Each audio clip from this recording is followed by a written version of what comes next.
కానీ విచిత్రమైన అయితే పరిణామం ఏంటంటే అసలు ఒక మంత్రి పదవి ఇస్తే 9 మంది ఎమ్మెల్యేలు తీసుకొని వస్తానని చెప్పి కవిత కాంగ్రెస్ పార్టీ ఉమ్, అధిష్టానం దగ్గర ప్రపోజల్ పెట్టింది అంటున్నారు. దాన్ని సీనియర్ జర్నలిస్ట్ గా మీరు నమ్ముతున్నారా? పూర్తిగా నమ్మలేము అది. ఓ స్ట్రాటజిక్ గా స్టోరీ పత్రిక రాసిందా ఏమో తెలియదు, మరి రేవంత్ రెడ్డి చెప్పి రాయించిందా తెలియదు. ఎందుకనంటే అతనికి ఎమ్మెల్యేలు అవసరం సార్. ఇప్పుడు రేవంత్ రెడ్డి ఉమ్. 10 మంది వచ్చి ఉన్నారు, ఇంకో 16 మంది వస్తే గానీ వాళ్ళ అనర్హత వేటు నుంచి బయటపడరు. కాబట్టి ఆ 16 మంది రావాలంటే ఎవరిని తీసుకొచ్చినా గానీ మంచిదే, వాళ్ళకి అవసరమే. ఆ 10 ఉమ్. మంది కోసమైనా, వచ్చిన 10 మందిని కాపాడుకోవాలన్నా ఇంకా 16 మంది రావాలి. కాబట్టి ఈ ప్రపోజల్‌ని ఏమో చెప్పలేం, మరి అధిష్టానం ఏమన్నది. మరి రేవంత్ రెడ్డి అయితే నో అని చెప్పినట్టుగా మనకు అదే స్టోరీలో కనపడ్డది. అధిష్టానం వీళ్ళ ఒపీనియన్ తీసుకున్నట్టుగా తెలిసింది. వీళ్ళ ఒపీనియన్ చూసినప్పుడు నో అని వీళ్ళు చెప్పినట్టుగా మరి ఆ కథనంలో ఉంది. అది ఎంత నిజము అది వేరే చర్చ. మనకంటే కాదు, అది ఇప్పుడు అంటే వేరే చర్చ అంటే మీకు బాగా తెలుసు కదా, ఇప్పుడు కవిత రేవంత్ రెడ్డికి కలిసి బిజినెస్లు ఉన్నాయి అనేది కూడా ఒకటి వినిపించింది కదా. మరి వీళ్ళిద్దరూ అవును. రాజకీయపరమైనటువంటి అంశాలు మాట్లాడుకునే పరిస్థితి ఉండదంటారా? అయితే ఇక్కడ ఇంకొకటి ఉన్నది సార్ ఈ స్టోరీలో. ఏందనంటే ఈమె వార్త ఆ రకంగా రాస్తే బీఆర్ఎస్ బాగా డిస్టర్బ్ అయి ఉన్నది. ఇగ అది బలపడి మళ్ళీ గెలిచే అవకాశాలు లేవు అనే ఒక వాతావరణాన్ని క్రియేట్ అయితది ఆ స్టోరీలతోటి. అట్లా అయినప్పుడు ఏమైతదంటే బీఆర్ఎస్‌లో ఉన్న ఎమ్మెల్యేలు ఇన్‌సెక్యూరిటీకి ఫీల్ అయితారు. ఇన్‌సెక్యూరిటీకి ఫీల్ అయ్యి ఎందుకులే ఇంకా 3 ఇయర్స్ ఉన్నది కాంగ్రెస్‌కి వెళ్ళిపోదాం అనే ఒక వాతావరణాన్ని క్రియేట్ చేయడానికి కూడా ఆ స్టోరీ రాసి ఉండొచ్చని కూడా నాకు అనిపిస్తుంది. రెగ్యులర్‌గా 2 డేస్ రాసిన స్టోరీలు చదివితే ఉమ్. అందులో ఉన్న మిగిలిన ఎమ్మెల్యే ఆ స్టోరీలో కూడా ఉంది. ఈమె కవిత వాళ్ళు కూడా బేజార్‌లో ఉన్నారు. కవిత వస్తే కవిత వెంబడి కాంగ్రెస్‌లోకి రావడానికి ఎమ్మెల్యేలు కూడా సిద్ధంగా ఉన్నారు అనేది ఆ కథనంలో ఉంది. అవును. ఆమె 9 మందిని తెస్తదా? 10 మందిని తెస్తదా? వేరే విషయం గాని వాళ్ళు కూడా ఉన్నారన్నట్టుగానే రాశారు. అది కూడా కాబట్టి గ్రేటర్ కవిత హైదరాబాద్ వచ్చినా ఎమ్మెల్యేలు. ఆ! అది కూడా గ్రేటర్ హైదరాబాద్ ఎమ్మెల్యేలు. కవిత వచ్చినా రాకున్నా వాళ్ళొస్తే మాకు సరిపోతదనే ఉద్దేశంతోటి కూడా ఆ స్టోరీ రాయొచ్చు. మేబీ వాళ్ళని డిస్టర్బెన్స్ చేయాలా, సైకలాజికల్‌గా డిస్టర్బ్ చేస్తే ఎవడైనా గాని పవరున్న దిక్కు పోయే అవకాశం ఉంటది కదా! ఎందుకు మనకి ఇన్‌సెక్యూరిటీ అన్నట్టుగా. అటువంటి వాతావరణం కల్పించే స్టోరీ అనేది కూడా మనకు ఓ కార్నర్‌లో ఉంది. అయితే మీరన్నది ఇంకొక పాయింట్ ఇక్కడ సార్ ఇది. అధిష్టానంతోటి కేసీఆర్‌కి ఏమన్నా ఇంటర్నల్ లింక్స్ ఉన్నాయా? అనేది వేరే చర్చ. ఆ ఉమ్. చర్చలకు పోయినప్పుడు రేవంత్ రెడ్డిని మీరు మార్చితే సరిపోతది. ఇద్దరం కలిసి ప్రభుత్వం ఏర్పాటు చేద్దామనే ప్రపోజల్ ఉంటే ఉండొచ్చు గూడా. ఉమ్. మీరన్నట్టు అది ఒకవేళ అదే నిజమైతే ఈ మంత్రివర్గ విస్తరణ ఆగడానికి గూడా అది గూడా ఒక కారణమేమో చెప్పలేం. ఓకే. ఉమ్. ఎందుకంటే చాలా ఇన్ డెప్త్ విషయం ఇది. అయితే ఇక్కడ కేసీఆర్ ప్రపోజల్ మీరన్నట్టుగా రేవంత్‌ని తప్పించే కండిషన్ మీద మీ ప్రభుత్వం మేము కలిసి ప్రభుత్వం ఏర్పాటు చేద్దామని అంటే, రేవంత్ రెడ్డిని పక్కకు జరిపితే ప్రభుత్వం పోతదనే భయం అధిష్టానానికి ఉంటది. ఆ భయం మీకేం అక్కర్లేదు. నేనున్నా గదా! నా దగ్గర 30 మంది ఎమ్మెల్యేలున్నారు. మీ ప్రభుత్వం ఇంకా స్ట్రెంథెన్ అయితది. 2 పార్టీలు కలిసి సంకీర్ణ ప్రభుత్వం ఏర్పాటు చేద్దామన్న ప్రపోజల్ కనుక పెడితే, అప్పుడు ధైర్యం చేసి రేవంత్ రెడ్డిని జరిపినా ఆశ్చర్యం లేదు. ఉమ్. ఒకవేళ రేవంత్ రెడ్డిని జరిపినా ప్రభుత్వం పడిపోవాలని గ్యారంటీ ఏం లేదులే. ఇవాళ ఉమ్. రేపు ఏమున్నది సార్? మన వెనక తిరిగే 10 మంది, అతని వెనక తిరిగే 10 మంది ఎమ్మెల్యేలు పవర్ పోతుందనంటే, నువ్వు పోయినా పర్వాలేదు మేము మాత్రం ప్రభుత్వంలో ఉంటాం అనేటువంటి పరిస్థితి ఎమ్మెల్యేల దగ్గర ఉంటది. ఇంత గ్యారంటీగా రేవంత్ వెంబడే ఒక 20 మంది ఎళ్ళిపోతారు, ప్రభుత్వం పడిపోతదనే గ్యారంటీ కూడా ఏం లేదు. జరగొచ్చు అట్లా, జరగకపోవచ్చు. ఉమ్. ఆ అష్యూరెన్స్ కేసీఆర్ కాంగ్రెస్ అధిష్టానానికి ఇచ్చి ఉండొచ్చు. మీ ప్రభుత్వం నిలబడితే మంచిదే. మీ ప్రభుత్వం నిలబడే పరిస్థితి లేనప్పుడు నేను మద్దతు ఇస్తానని హామీ ఇయ్యొచ్చు. సో మీ అట్లా అబ్జర్వేషన్ ప్రకారం కేసీఆర్ బీజేపీ అధిష్టానంతో టచ్ లో ఉన్నారనా, లేదంటే కాంగ్రెస్ అధిష్టానంతో టచ్ లో ఉన్నారని అనుకుంటున్నారా? అంటే కాంగ్రెస్ తోనే ఉండొచ్చు. అయితే వీళ్ళు బీజేపీది ఒక సమస్య ఉంది సార్. బీజేపీది ఒకటి ఉంది కండిషన్. ఎట్టి పరిస్థితులలో కేసీఆర్ సహకారం తీసుకోవచ్చు గానీ, కేసీఆర్‌తో కలిసి కలిసి ప్రభుత్వాలు ఏర్పాటు చేయడమో, ఎన్నికలు పోటీ చేయడమో ఉండదు.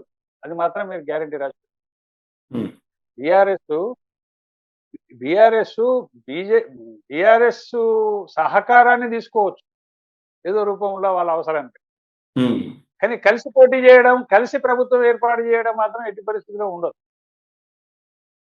ఆ లైన్ లో వాళ్ళు ఉన్నారు తెలంగాణ విషయం.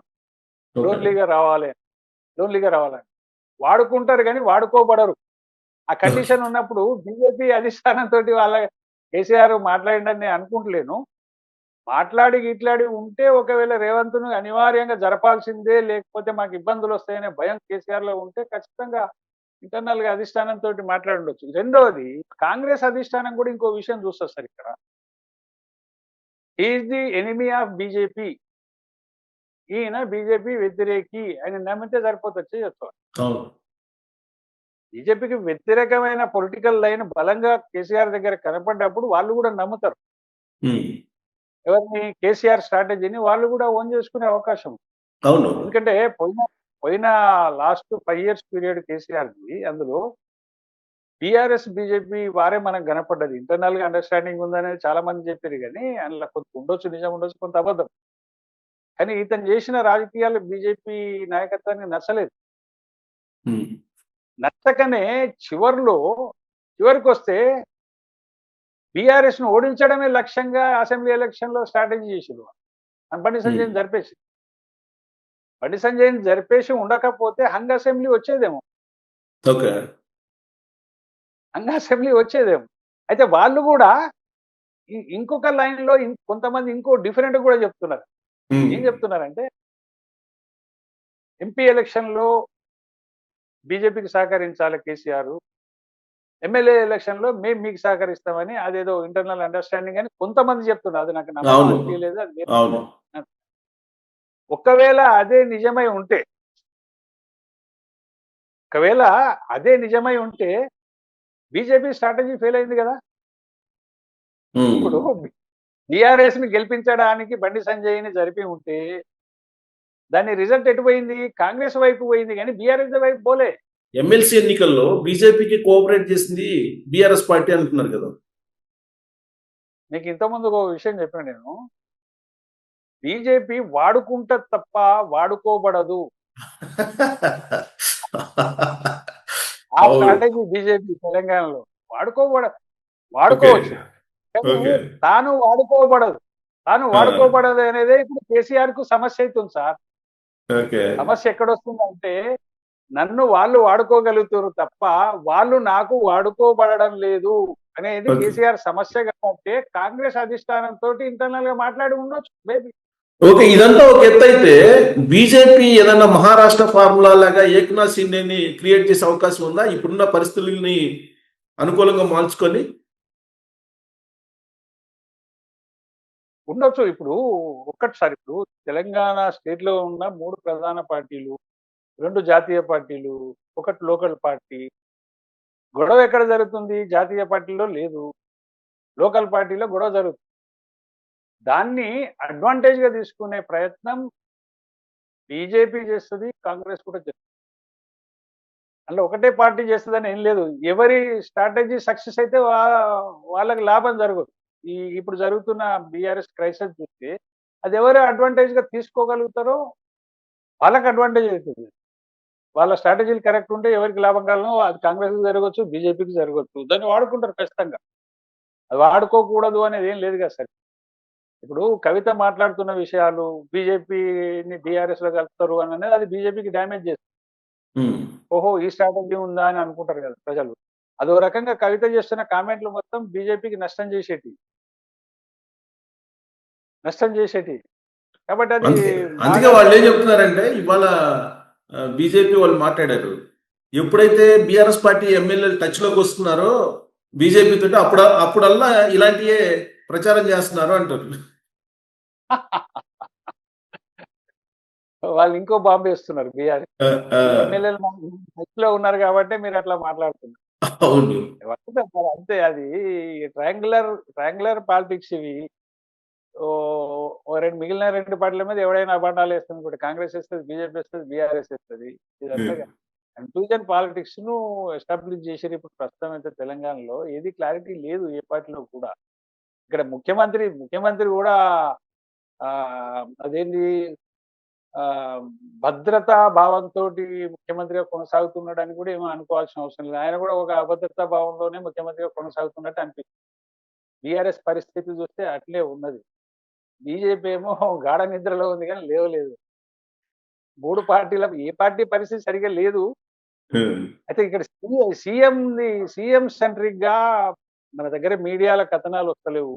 కానీ బయట జరుగుతున్నది వేరు.